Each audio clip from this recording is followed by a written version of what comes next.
Сайн бацгааны үзэгчдээ. Зэд үеийн нэвтрүүлгийн маань энэ удаагийн дугаарт Монгол Улс соёлын орчин үеийнхээ хослолон түгээн дэлгэрүүлж байгаа сурын эдлэлийн багштай Жамт Жанц оролцлоо. Сайн бацгаана намайг Төв аймгийн Баян Өнжил сумын харьяат Дорж хоёрын Жамт Жанц гэдэг хүн маань гүрцүүлж сурын эдлийн сургалтыг явуулаад одоо нилээдгүй цаг хугацааг ардаа үтсэн байна. Богино хугацаанд маш олон хүнд одоо өөрийнхөө мэддэг чаддаг бүх юмаа зааж өгөөд хагас жилийг одоо үтсэн байна. Сүлжмэн сурын эдлэлийг хамгийн номер 1 юм ер нь сур байх хэвээр. Сур маш гоё зөөлөн, хоёрт гоё тостой, давтаж бариад хөвшүүлэхэд гоё хөвшдөг юм тостой. Чихтэй сур байвал ер нь илүү их гоё болдог. Урлаг хагас барилын ерөөхдөө хэрхэн олж авсан бэ? Яг хизэнээс энэ сураар эдлэх болсон уу? За би анх хөдөө мөрөн дил дээр аавтайгаа малд их явдаг байсан. Тэр үед одоо ер нь бол сурын эдэл маш гоё сурын эдэл хийдэг ах нар адуунд их тавьдаг байсан. Тэрийг хараад одоо ер нь их гоё юм хийж сурах юмсан гэл багаас их боддог. Одоо мөрөөддөг байсан. Тэгээд энэ хүсэл мөрөөдөлтөд хөтлөгдөөд анх оюутан болж ирж ирээд хотод нэг сураар дурангийн гэр тоноглож хийгээд тэгээд тэрийг маань харин хүмүүс авъя гэж залгаад тэгэл анх тэрийг зараад ерөөд урам ороо за ингээд болох юм байна гэд аав ээжээсээ авахгүйгээр өөрөө гээд өөрийгөө болгоод гээд явъя гэж бодоод тэгээд ингээд анх дурангийн гэр тоноглоод юм хийж эхэлж исэн. Тэгэл тэрийг илүү хөгжүүлээд хүмүүсийн хийсэн юмыг харж санаа аваад тэгэл тэрийг бас цааш нь дэлгэрүүлж анх сурын эдэл хийж эхэлж исэн да. За сурын эдэл хийхэд танд хэцүү санагдсан эсвэл шантарсан үе юм байдгүй? Тэж эрэг амархан зүйл гэж байхгүй. Хүмүүс анх шүүмжилдэг. За тэгээд шүүм сонсдог, хоёрт их ядардаг, нуруу өвддөг. За тэгээд л мэдгүй зүйлс маш их гардаг. Тэр үед одоо ихэд сураар юм хийхийг ингэж зааж өгдөг юм сургалт ч юм уу те хүн байгаагүй юм чи сураар юм хийж байгаа хүмүүс ч адилхан бүгдөө л өрсөлдөгч учраас бие биендээ юм зааж өгөхгүй. Тэгэхээр яг л анханаас нь л өөрөө яг ингэж хийж эхэлж байсан. Тэгээд нойргүй их хондог. Яагаад гэвэл энэ сүлжмэн сурын эдэл маш их гараас гарахад их удаан байдаг. Тэгээ маш их ачаалттай байдаг учраас ер нь оюутан байх үедээ нэг шөнө 4-5 хүртэл дандаа ер нь хөвчлэн суудаг. Орой 6-7 гэж хичээлээсээ тарж ирээл шөнийн 5 хүртэл суугаал. Тэгэл 2-3 цаг унтаал нөгөө оюутан байдаг гэсэн болохоор одоо сургуультай явдаг. Тэгэл тэр үед л жоох хэцүү байдаг байсан. Бас хүмүүсийг хатаахаж одоо өөр хүний имийг харж их доош нь хийдэг. Тэр зүйлс бас хэцүү санагддаг байсан. Бусдаар бол гайгүй ер нь бол сураа игээ сууж хахад л сайхан стресс тайлагдаж тайвширдаг бас маш их зүйлийг тунгаан бодох тийм одоо нөхцөл байдал бүрддэг гэх юм уу. За одоо сургалтаа явуулаад яг хэдийн хугацаа өнгөрч байгаа вэ? Нийт хэдэн шавьтай болов?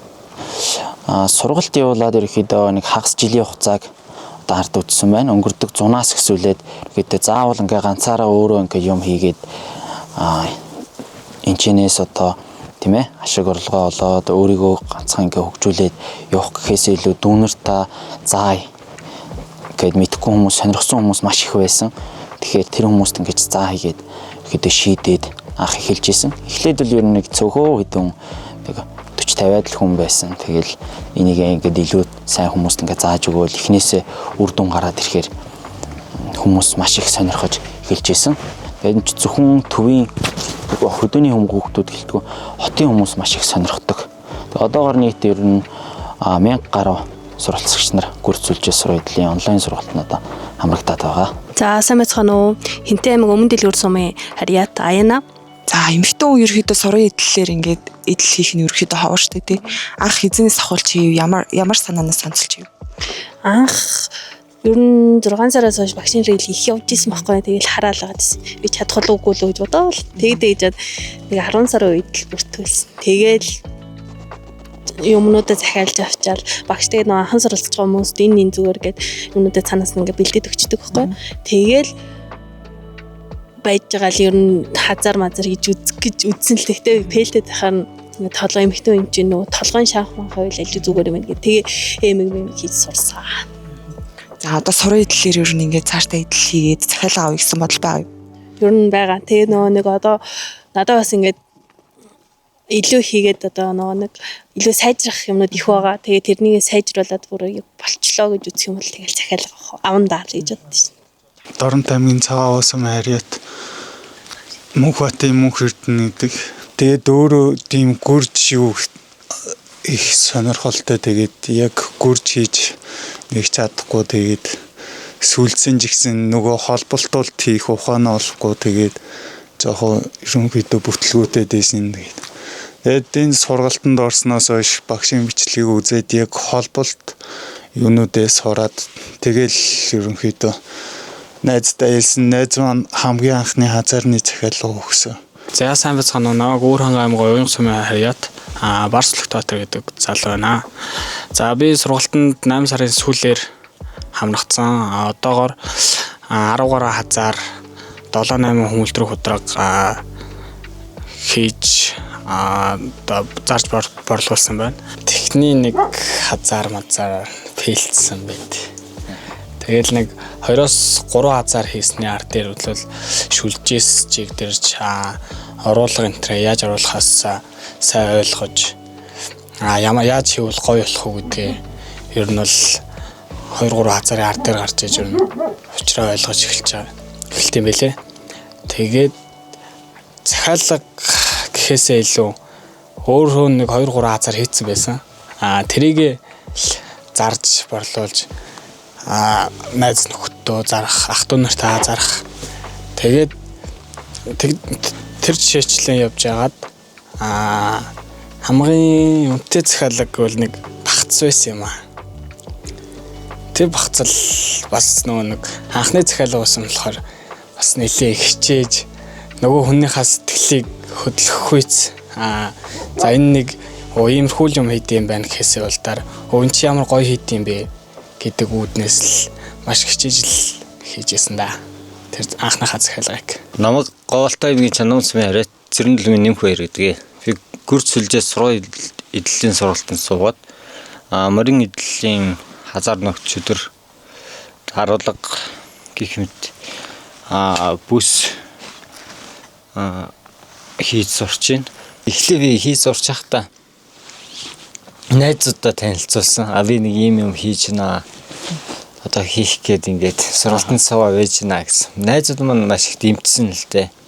За найз нь 1 хазар захий, найз нь 1 хазар захий.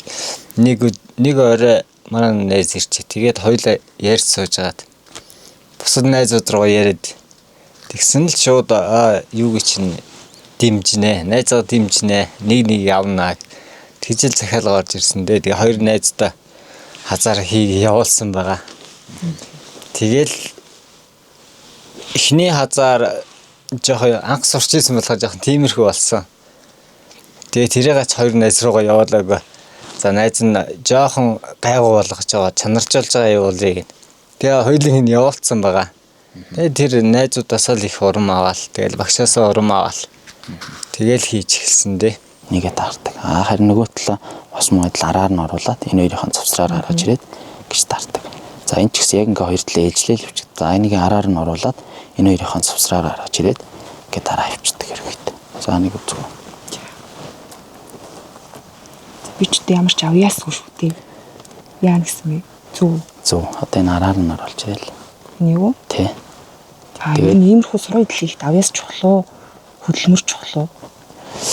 За ерөнхийдөө авьяас гэхээсээ илүү ер нь хөдөлмөр маш чухал юм шиг санагддаг. Яг хийж бүтээ гэсэн тийм ээ хүсэл эрмэлзэл байгаа. За тэрнийхээ төлөө ингээд тууштай яваад ингээд хөдөлмөрлөөд явах юм бол ер нь бол сурна. Харин тэгээд би авьяас хүм чи ингээд суугаалах юм бол ер нь бол энийг даавар нь орол ингээд. Гэ болж шүү дээ. Энийг энэ хоёрын цавцраар гаргаж ирээд. Тэгэхээр ер нь бол миний хувьд бол хөдөлмөр л хамгийн чухал гэж боддог. Энийг ингээд дараа. За ирээдүйд өөртөө тавьсан байгаа яг зорилго нь юу? За ирээдүйд одоо энэ яваа одоо сургалтынхаа үйл ажиллагааг цааш нь илүү өргөжүүлээд илүү маш олон хүмүүст зааж сургая гэсэн зорилготой явж байгаа. Хоёр талхлаар одоо хөдөө хүүхдүүд гэхээр л одоо сайн сурвал нэг их сургууль сураад за тэгээ орон нутагт очиж ажилладаг ч юм уу, муу сурвал нэг хөдөө гардаг. Энэ нэг зүй тогтлыг л ерөөдөө эвдээ гэж боддог.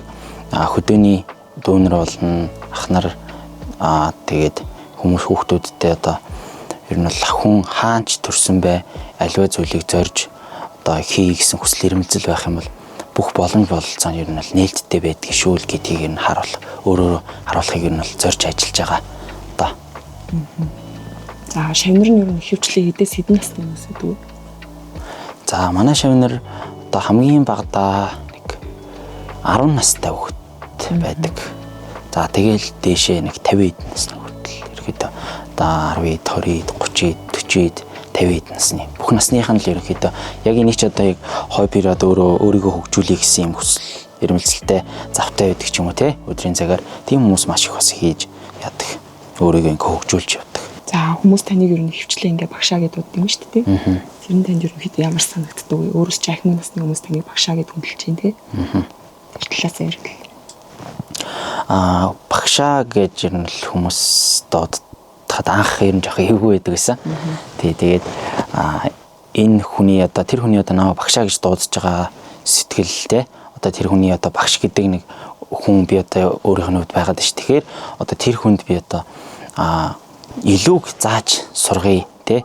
Одоо энэ хүн ингээ намайг хүндэтгэж яхад би бас ингээ заавал ингээл багш нь ингээл нэг томроод байхгүй бас адилхан хүндэтгээд те илүү ингээд зүйл заагаад өгчихье ингээд одоо илүү их юм одоо ингээд мэдээд аваасаа гэсэн үднээс бас их хүндэтгэж харцдаг илүү их зүйл одоо ингээд шавнартаа бас ингээд нэмж одоо сургалтнаас гадуур бас их за зөвлөгөө өгдөг. Багшаа гэж дуудуулахад юм бол их гоё байдаг. Тэгэхээр илүү их одоо зүйлийг юм бол заа гэсэн юм хүслэр мэлцэл төрдөг. Одоо групп дээр байгаа хичээлүүд тийм ээ тэрэн дээрээ нэмээд маш олон зүйлсийг юм заа гэсэн зорилготой хүслэр мэлцэлтэй байгаа. Энийг одоо юу хүргэсэн бэ гэхээр одоо энэ залуучууд дүүнер маань намайг одоо багшаа одоо надаас ахмад настай хүмүүс хүртэл багшаа гэд хүндэтгдэг. Энэ зүйл дээр л юм бол маш их сэтгэл одоо уярчаад байгаа ер нь илүү их зүйлийг л зааж өгөхийг ер нь хүсэл эрмэлздэг. Тэр ингээд захиалга авч байгаа. Тийм шүү дээ. Одоо ер нь бол бүгдээрээ л захиалга аваад. Яг нэмэлт орлого байна уу эсвэл бүр ингээд бүтэн цагийн ажил нь болоод явж байгаа. Нэмэлт орлого болоод хичээл ажлынхаа хажуугаар Ер нь их л фейлцэндээ одоо ихтэй ер нь очроо олоод яавал илүү гоё болохоор байна гэдгийг багшийн бичлэгийн үзэл арай дажиг болчих. Уйтингийн найз нөхөд те дүүнер маань одоо юм хийж эхлэхгүй байгаад байна. Юу хийхээ мэдэхгүй байгаад байна. Тэр нь яаж вэ гэхээр миний бодлоор шүү дээ. Юм оролдож үзэхгүй байгаад байна. Тэ. Аливаа юмыг оролдож үзээд тэрнээсээ алдлаа шүү гэдэг нэг кап алдааг өөрөө авах хэрэгтэй. Тэгэхгүй шууд онно гэсэн юм хизээж байхгүй. Шууд энийг юм хийгээд амжилттай шууд гоё явна гэж хизээж байхгүй бүр хизээч. Тэгэхээр алдж ийна гэдэг чинь тэр хүнд маш их одоо нэг ойлголтыг өгдөг. Маш их хөвдөлтийг өгдөг. Эсвэл олон хүний дэргэд ингээд муухай юм хийж чаа тий. Одоо энэ бүсийг одоо энэ аяна нэг энээс бүр муухай хийгээд олон түмний нүдэн дээр зүгөөд очие л та. Тэг чи хүмүүс чи юу хийцэн юм бэ? Энэ одоо ингэж хийдгүй ш тах энэ дүү гэдэг ч юм уу. Ийм нэг шүүмж шиг сонсоод ирэхээр тэр хүн сэтгэл нь өвдөж эхэлдэг. Тэгэхээр л тэрнээсээ нэг ингэж болтгүй юм байна шүү гэж би дахиж энэ хүмүүст ингээ муу харагдахгүй тул тэр хүн хичээж эхэлдэг. Тэгэхээр л аливаа зүйлийг оролдоосоо тэнчнээсээ алдаанаасаа суралцаад тэрийг ингээ зас залруулад тэрэндээ тууштай яваасаа гэж бодож чинь. Тэгээд нэг зүйлээ барьж аваад тэрэндээ тууштай за тэгээд тийг нэг эцсийн хүртэл үүсгэх хэрэгтэй байх л гэж бодож чинь. Тэгээд гол нь тууштай байдал гэдэг хамгийн чухал.